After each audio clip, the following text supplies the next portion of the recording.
अमर astrology में आपका स्वागत है दोस्तों। मैं हूं अमर सिंह चौहान। आज हम चर्चा कर रहे हैं एक विशेष योग की। उसका शीर्षक है शहर के धनवान लोग आपके बंगले के सामने हाथ जोड़ के खड़े रहेंगे।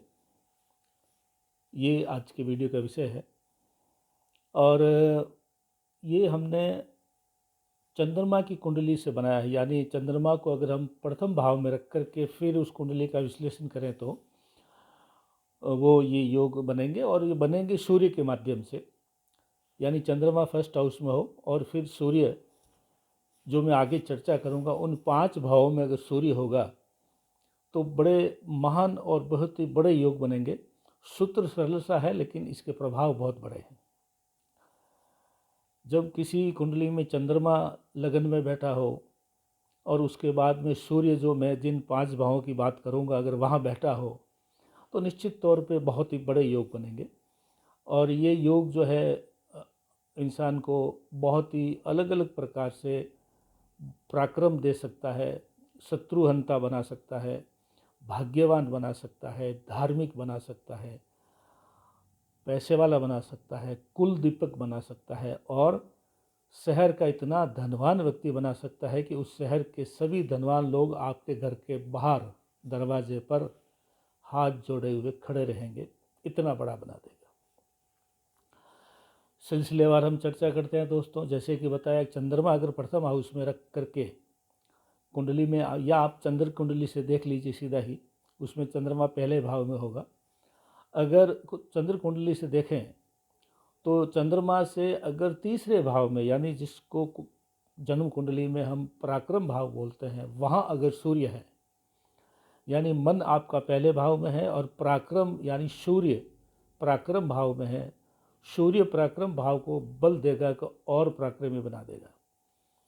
तो आप इतने पराक्रमी हो जाएंगे, इतने बलशाली हो जाएंगे कि आपके बल और जो है आपके पराक्रम के प्रभाव से लोग अपने आप आपकी तरफ आकर्षित होंगे, आपसे प्रभावित होंगे, और आपके पीछे पीछे आपके पिछलगू हो जाएंगे और आपको एक लीडर, स्वाभाविक पितृपुरुष, और आपको राजा के समान आदर देंगे। ये चंद्रमा से अगर तीसरे भाव में सूर्य हो, उसका फल बताया। फिर हम चलते हैं चंद्रमा से छठे भाव में, षष्ठ भाव में। छठे भाव में अगर सूर्य है चंद्रमा से तो वो शत्रुहंता बनाएगा, और उसमें बहुत से लोग विरोधी हो सकते हैं, लेकिन अंततः जिसके छठे भाव में चंद्रमा है, चंद्रमा से सूर्य है छठे भाव में, तो वो व्यक्ति बहुत ही बलशाली होगा, शत्रुनाशक होगा, और शत्रु उसके भय से कांपेंगे, उसके सामने सर उठा नहीं सकते। ये चंद्रमा से छठे भाव में सूर्य होने का फल है दोस्तों। उसके बाद में हम जो है नवम भाव में चलते हैं।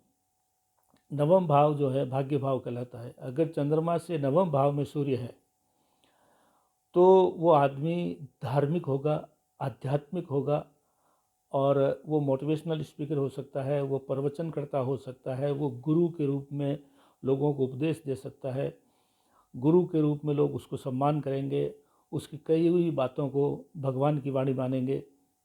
ऐसा हम, अगर चंद्रमा से नवे भाव में सूर्य है तो इतना बलदायी, आध्यात्मिक रूप से वो जो है बहुत ही बड़ा पुरुष बन जाएगा।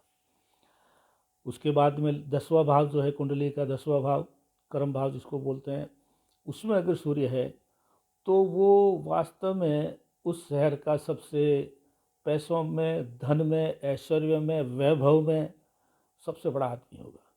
और उस शहर के धनी से धनी व्यक्ति उसके घर के बाहर, उसके बंगले के बाहर, उसके ऐशगाह के बाहर हाथ जोड़े हुए खड़े रहेंगे, जैसे याचक खड़े रहते हैं। वो इतना धनवान और इतना प्रभावशाली हो जाएगा कि वो जो आम आदमी, दूसरा अपना आप को, जो शहर के धनी लोग हैं, वो अपना आप उसको उससे छोटा समझेंगे, और वो वहाँ उसके बंगले के सामने हाथ जोड़े खड़े रहेंगे। अगर चंद्रमा से 10वें भाव में सूर्य है तो बहुत बड़ी बात है ये।